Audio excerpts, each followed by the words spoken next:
du Saint-Esprit. Il a déjà envoyé le consolateur. Le consolateur est là. Chacun de nous là. Mais chacun de nous, c'est selon le discernement. C'est selon l'enseignement reçu. C'est selon l'investissement que chacun de nous va faire pour laisser le Saint-Esprit agir. Que chacun de nous peut avoir des résultats, peut voir les fruits que le Saint-Esprit apporte dans la vie de chacun de nous. Allô? Alléluia. Alléluia. Donc, le Saint-Esprit vient tout changer. Mais il faut simplement qu'on le laisse grandir. Mais quand le Saint-Esprit vient, comme il a dit Jésus, ce n'est pas parce que le Saint-Esprit est là que nous ne connaissons plus les tribulations de ce monde. Il vient dans sa parole que nous vivons dans ce monde, mais nous ne sommes pas de ce monde.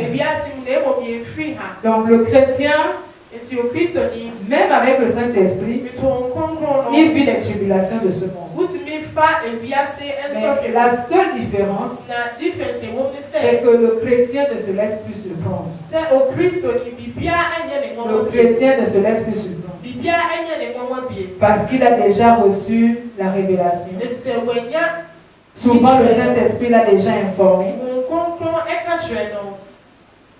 Donc, on est mieux préparé.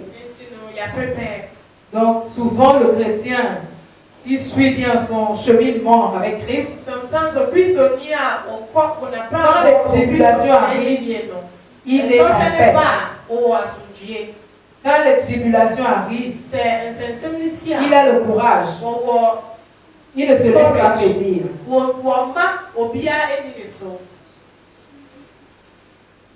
Toujours dans Jean 16, versets 31 à 33.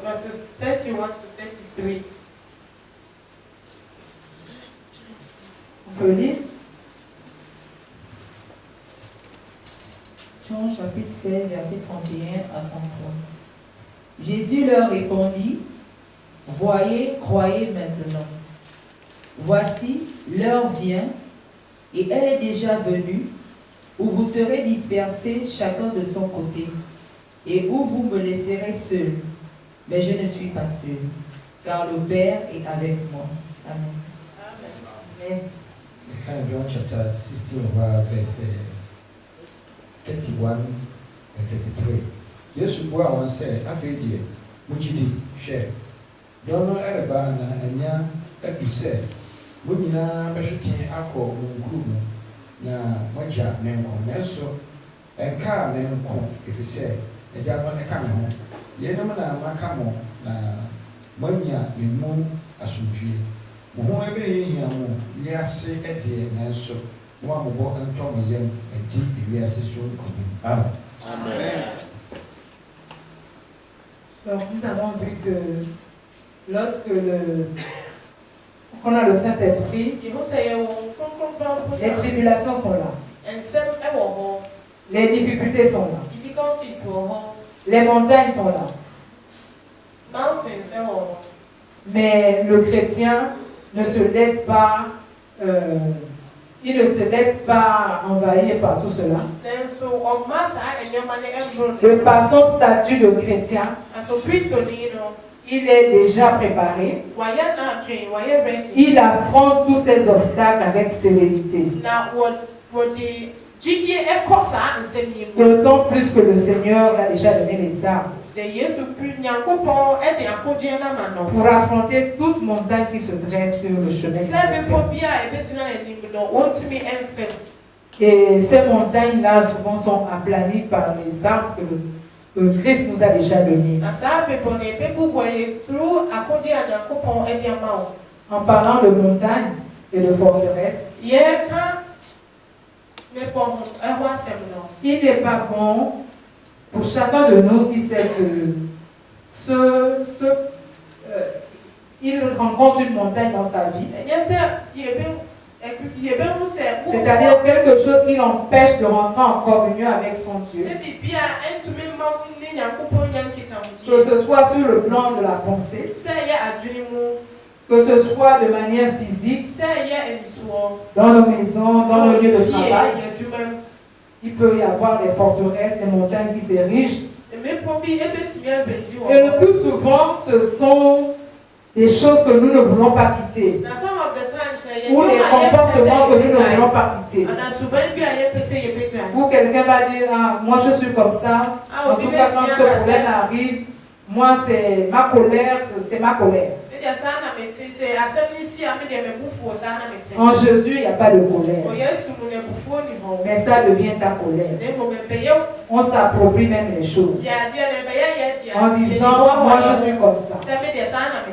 Vous m'acceptez comme je suis. Ou alors c'est l'orgueil face à certaines situations. C'est l'orgueil qu'on va mettre en avant. C'est autant de montagnes qu'on a dans nos vies qu'il faut qu'on aplanisse. Et ces montagnes-là, il n'est pas bon de les affronter. Il est bon de les affronter, certes, mais il n'est pas bon de les mettre en avant. Comme quelqu'un qui dit, oui, ma colère. Tu glorifies la colère.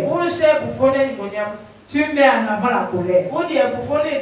Tu donnes à la colère une place dans ta vie. Et alors que tu dis ma maladie, ma colère, ça veut dire que cette montagne-là, tu lui donnes une grande place dans ta vie. Et pour attaquer ce genre de montagne, il faut complètement ignorer. Parce que le malin souhaite que tu gardes toute ta pensée là-dessus. Tu vas vouloir faire quelque chose, mais cette maladie te ramène toujours. La colère te prend toujours. Pourtant tu pries, mais ça revient toujours. Donc on dit que ce genre de montagne, il n'est pas bon de glorifier cela en disant ma maladie, ma colère, mon orgueil. Il n'est pas bon de se mettre au pied d'une montagne, sinon elle grandit encore. Et toi tu deviens petit. C'est le feu qui grandit. Au lieu que ça soit aplani, ça prend trop de place chez toi. Donc il est bon de faire le sens inverse. Que le Saint-Esprit amène chacun de nous à aplanir ces montagnes, à s'élever au-dessus de tout cela pour dire cela n'est rien du tout. Cela n'est rien du tout. Une fois qu'on t'aura insulté, ça va t'enlever quoi? Tu restes toi-même. Tu sais qui tu es. Une fois que tu connais ton identité, tu sais qui tu es. Toutes les manigances que l'autre peut faire en face de toi, ça ne peut pas t'atteindre.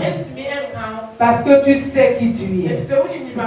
Et une fois que tu as Jésus en toi, le reste ne devait plus avoir de place. Le reste ne devait plus avoir de place dans ta vie. Et là, tu dois pouvoir éprouver le malin. Parce qu'il veut attirer ton attention sur lui. Te focaliser sur lui. Et te détourner de la parole de Dieu. Cela est également valable pour moi. Parce que souvent on dit on est très occupé. Le travail, la maison, les enfants, on ne trouve pas trop le temps pour la parole de Dieu. Mais tout cela, c'est pour nous détourner. Il faut trouver le juste milieu. C'est difficile. Surtout dans nos pays où nous devons passer le temps à courir.